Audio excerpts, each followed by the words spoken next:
School, work, that daily commute, so much of our life can feel like we're just going through the motions. But what if you could find some real, genuine interest in the day-to-day without having to completely blow up your life? Okay, let's dive into this and explore a framework for doing exactly that. Does this sound at all familiar to you? Your mind just feels bogged down. You're constantly distracted by screens and notifications. It's almost impossible to just be bored, to appreciate the small things, because there's always something else fighting for your attention. It's that feeling of being a passenger in your own life. So here's the crucial point. The solution isn't some huge, radical life change. It's not about quitting your job to go travel the world. Unless you want to. It's really about a shift in your perspective. And it all starts with building what we're going to call a clear mind. Okay, think of mental clarity like a muscle. You can't just wish it into existence. You actually have to train it. And that training, well, it's built on 3 fundamental pillars that all support each other to create a stronger, more engaged mindset. First up, we've got resilience. This is that deep down confidence that when things get tough, you're going to be okay. It's all about reframing failure, not as some terrible endpoint, but as a totally normal, even necessary part of getting stronger. Next is clarity itself. And this is all about decluttering your mind.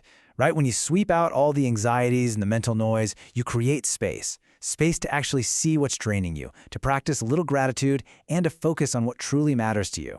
And finally, there's interest. This is the engine of the whole thing. It's the proof that you have things you genuinely enjoy and value. Cultivating interest just means actively engaging with your curiosity, whether it's for a big project or just a small everyday moment. Okay, so we've got the why. Those are the 3 pillars. But how do we actually build them? Well, that's where this toolkit of 5 simple, concrete habits comes into play. So let's get into the how. The first habit is a real powerhouse. It strengthens all 3 pillars. Writing. Now, this is not about becoming some great author. The point here is that writing is thinking. When you give yourself time to write, what you're really doing is giving yourself dedicated time to actually process your own thoughts and experiences.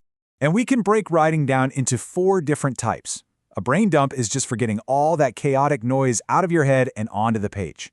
A journal is for a bit deeper reflection, like taking a moment to write down 3 specific things you were grateful for today. A thought catalog is like your personal archive for capturing quotes that inspire you or cool ideas that pop into your head.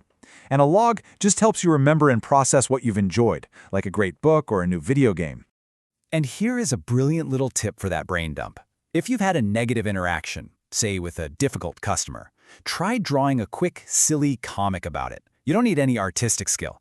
Just the act of getting that feeling out of you and making it a little absurd, it can completely diffuse the anger and give you some much-needed perspective. All right, this next habit is all about reclaiming your focus and cultivating that interest pillar by adding a little intentional inconvenience to your life. It's about bringing back analog items, watches, film cameras, physical books, to decentralize your life from your phone. Think about the difference, right? You pull out your phone just to check the time, and 10 minutes later you're lost in a sea of notifications. But when you look at a watch, you've just checked the time. The task is complete. An analog item does one job really well, which frees up your attention instead of hijacking it. Okay, this next habit is a super powerful tool for building mental clarity. It's called a list of anchors. Think of it as a personalized diagnostic checklist of your non-negotiables. These are the things that, if you neglect them, are pretty much guaranteed to throw you off balance. So when you're feeling down but you can't really put your finger on why, you just check your list. Have you been working too much? Have you been eating takeout for 3 days straight? Ah, there it is. The anchor list gives you a clear diagnosis and, even better, a clear prescription for getting back to your neutral, stable self. So our final 2 habits, they really work together to build resilience and spark interest. The 4th is about giving yourself the freedom to try new skills just for fun, without all the pressure of having to be good at it.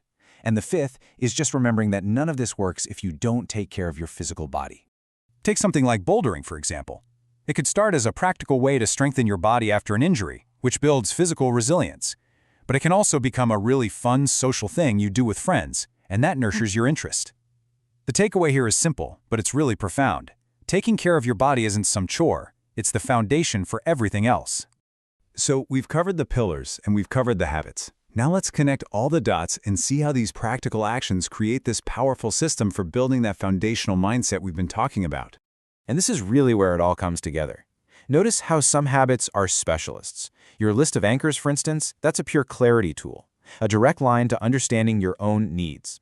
Others, like picking up new skills, they pull double duty. They build resilience by teaching you it's okay to be a beginner, and they build interest by opening up new worlds. And then you have writing, the ultimate powerhouse habit that strengthens all three pillars at once. Now for the best part, how do you actually get started? Well, the key is to shift your mindset away from the pressure of these big, scary resolutions and towards something that's way more fun and way more sustainable. That's right. Just forget New Year's resolutions. Forget the all-or-nothing pressure, the guilt when you skip a day. Instead, think of these habits as experiments. See, an experiment doesn't have a pass-or-fail grade. The only goal is to try it and see what happens. It just removes all the pressure and replaces it with curiosity. So, that leaves just one final question. Looking at this toolkit, writing, analog items, anchors, new skills, or physical care, what is the first small, low-stakes experiment that you're curious enough to try?